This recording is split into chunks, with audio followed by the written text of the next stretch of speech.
afin d'être hors de portée des tirs. L'époque où il fallait vraiment avoir des balls.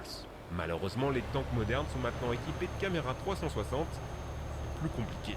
Voilà pourquoi les ingénieurs ont rapidement imaginé un moyen de percer l'armure avec les munitions anti-tank HIT et HESH, obus explosifs à tête d'écrasement. C'est encore plus classe en français. L'idée est d'utiliser de la physique avec l'effet Monroe. Ce sont des projectiles avec de la poudre explosive à l'intérieur et sur la tête, un petit cône en cuivre. Quand ça percute le tank, toute la force est propulsée sur le petit cône qui, sous l'effet de la chaleur, se liquéfie en un jet brûlant propulsé à vitesse hypersonique. Voyez ça comme une piqûre de métal infernal qui rentre à l'intérieur et qui éclabousse d'éclats mortels tous les passagers. Pour contrer ça, dans les années 70, on a inventé l'armure Chobham, un blindage multicouche avec de la céramique, la même matière que les balles. Mais comment un truc aussi fragile pourrait-il protéger quoi que ce soit? Justement, les fissures vont disperser le métal liquide, lui faire prendre plusieurs directions et donc réduire son pouvoir perforant. Pour contrer ça, nouvelle innovation avec les APF-SDS, des sortes de grosses flèches capables de percer 80 cm de blindage. À l'impact, des milliers d'éclats entrent dans ton véhicule et peuvent littéralement te liquéfier. Et le pire, c'est qu'on a trouvé une parade. On a mis des explosifs sous le blindage, pris entre deux couches d'acier. Quand ça pénètre, ça explose et la qui rejette la flèche. On le retrouve en Russie avec le blindage Relict développé en 2006 pour leurs tanks T-90MS et BMT Terminator. Le défaut, c'est que c'est à utilisation unique. Du coup, dernière innovation en date, le célèbre FGM-148 Javelin. Un missile tête chercheuse à double explosion. Une pour casser la protection, l'autre pour pénétrer. Regardez-moi cette puissance. Par contre, pour les moyens, c'est 78 000 $ le javelot. C'est pour ça que les tanks modernes ont maintenant des détecteurs de missiles, qui vont lancer des intercepteurs pour faire exploser la munition en plein vol. Par exemple, le système russe le Trophy APS américain peut intercepter un missile à 45 mètres en 0,07 secondes. Ne comptez même pas jouer sur le nombre, il y a 26 roquettes interceptrices en stock. Du coup, les tanks n'ont plus de points faibles. Alors, oui, c'est vrai que ça devient chaud, mais déjà, tous les tanks ne sont pas de dernière génération, et même, il y a encore des weak spots. En fait, on peut pas tout blinder.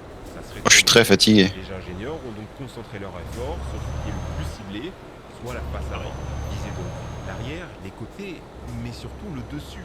C'est le vrai point faible de toutes les générations, parce que c'est rare de toucher cet endroit. Pour pas très longtemps d'ailleurs, parce qu'il existe maintenant des mines à détection automatique qui s'envoient en l'air pour retomber pile sur le dessus du tank ennemi. Alors j'en vois certains qui vont dire, pourquoi ne pas viser les roues et les chenilles? C'est ce qu'ils font dans le film Il faut sauver le soldat Ryan, et ça marche.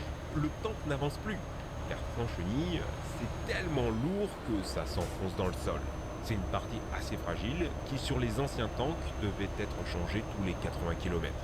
Malheureusement, une petite grenade glissée sous les roues ne suffira pas, comme le montre ce youtubeur. Non, il faut des mines anti-tank. Ça fait 10 kg et c'est 66 fois plus puissant qu'une grenade. Ça va pas forcément percer le dessous du tank qui est très blindé, mais ça brisera à coup sûr les chevilles.